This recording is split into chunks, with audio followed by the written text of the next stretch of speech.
Hello everyone, welcome to WiFi exam IQ general study के very important questions देखिए। PCS pre exam के लिए बेहद इंपॉर्टेंट है। मीठी बिरदी परमाणु ऊर्जा संयंत्र कहाँ स्थित है? तो मीठी बिरदी परमाणु ऊर्जा संयंत्र जो स्थापित होना था वो कहाँ स्थापित होना था? गुजरात में स्थापित होना था। ठीक है, लेकिन और ये स्थापित किसके सहयोग से होना था? USA के सहयोग से होना था। लेकिन जब 2011 में जापान में सुनामी आया था तो वहाँ के जो स्थित फुकुशिमा नाभिकीय ऊर्जा संयंत्र को भारी नुकसान हुआ था।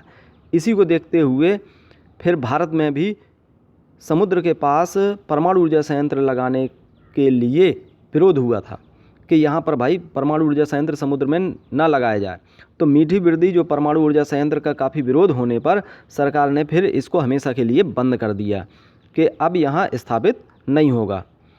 ठीक है, अगला क्वेश्चन देखिए। बोकारो का जो तापीय बिजली घर है, बोकारो क्या है? एक तो तापीय बिजली घर है और ये कहाँ स्थित है? झारखंड में स्थित है। बोकारो परमाणु ऊर्जा संयंत्र या तापीय बिजली घर ये कहाँ स्थित है? झारखंड में स्थित है। ठीक है, ऐसे ही सीधे डायरेक्ट क्वेश्चन पूछा जाएगा, मोस्ट इंपॉर्टेंट है या सुमेलित करने के लिए भी दे दिया जाता है कि बोकारो कहाँ है? झारखंड में है। पहले बिहार में था, वर्तमान में अब झारखंड में है। सेल क्या है भाई? सेल है स्टील अथॉरिटी ऑफ इंडिया। इसका फुल फॉर्म है SAIL steel authority of India. इसकी स्थापना कब हुई थी? 1973 ईस्वी में। याद रखिएगा, SAIL steel authority of India, इसकी स्थापना वर्ष है 1973 ईस्वी। मोस्ट इंपॉर्टेंट है, कई बार पूछा भी गया है। सेल की स्थापना 1973। राउरकेला इस्पात संयंत्र को लौह अयस्क की आपूर्ति, राउरकेला है कहाँ? उड़ीसा में। राउरकेला इस्पात संयंत्र को लौह अयस्क की आपूर्ति क्योंझार से होती है। क्योंझार भी आपका उड़ीसा में है। ठीक है, तो राउरकेला और क्योंझार ये इस्पात संयंत्र, यहाँ पर लौह अयस्क उत्पादक क्षेत्र हैं ये। और राउरकेला इस्पात संयंत्र को जो लोहा अयस्क की प्राप्ति होती है वो क्योंझार से प्राप्त होती है, क्योंझार। ठीक है, तो क्वेश्चन ये बनेगा कि राउरकेला और क्योंझार ये किस राज्य में है? तो आप बता देंगे उड़ीसा राज्य में है। ये किस खनिज के लिए प्रसिद्ध है?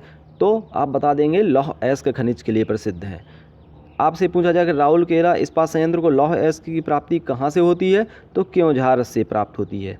ठीक है, चुनार, क्वेश्चन बनेगा कि चुनार किस लिए प्रसिद्ध है? जो चुनार क्षेत्र है वो किस लिए प्रसिद्ध है?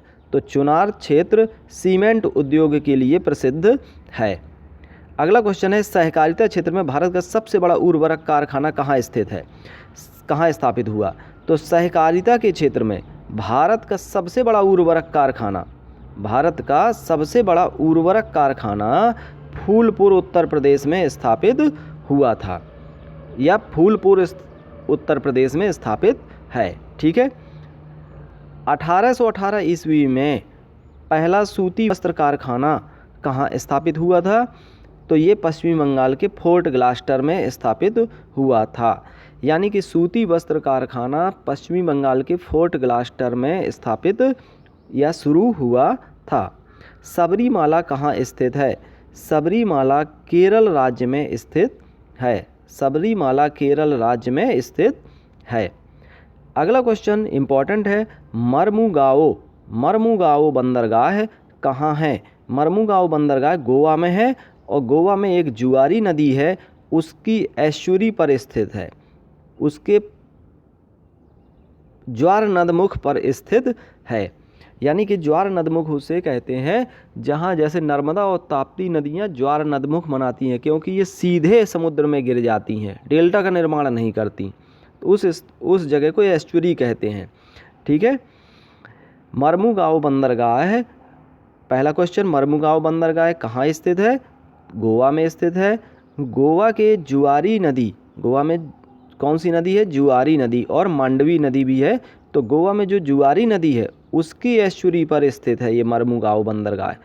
ठीक है, तो आपसे ये भी पूछा जा सकता है कि मर्मुगाओ बंदरगाह है किस नदी के एस्चुरी पर स्थित है? तो आप बता देंगे जुआरी नदी के एस्चुरी पर स्थित है। मर्मुगाओ बंदरगाह है किस प्रकार का बंदरगाह है? प्राकृतिक बंदरगाह है एक।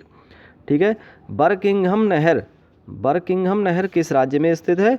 तो बर्किंघम नहर आंध्र प्रदेश राज्य में स्थित है। बर्किंघम नहर आंध्र प्रदेश राज्य में स्थित है और ये नौका गमन के लिए प्रसिद्ध है। एन्नौर बंदरगाह, एन्नौर बंदरगाह इसका दूसरा नाम हो गया है कामराज बंदरगाह।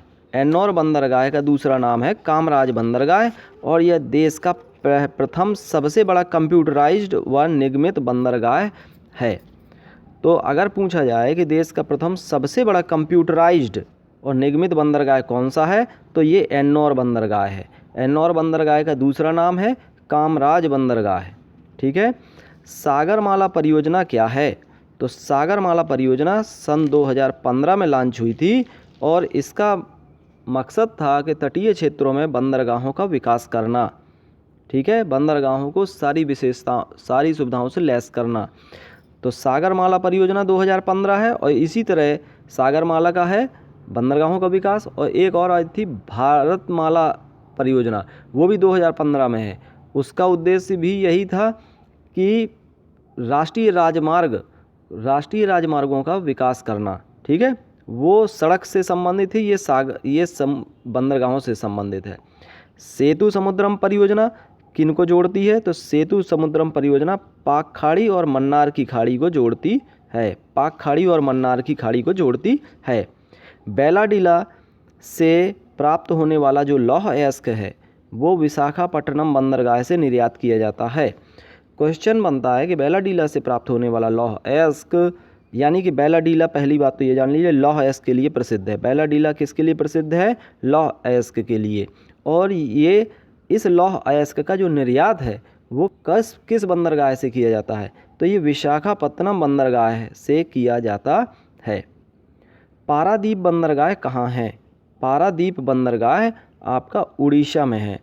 मोस्ट इम्पॉर्टेंट है, पारादीप बंदरगाह उड़ीसा में है।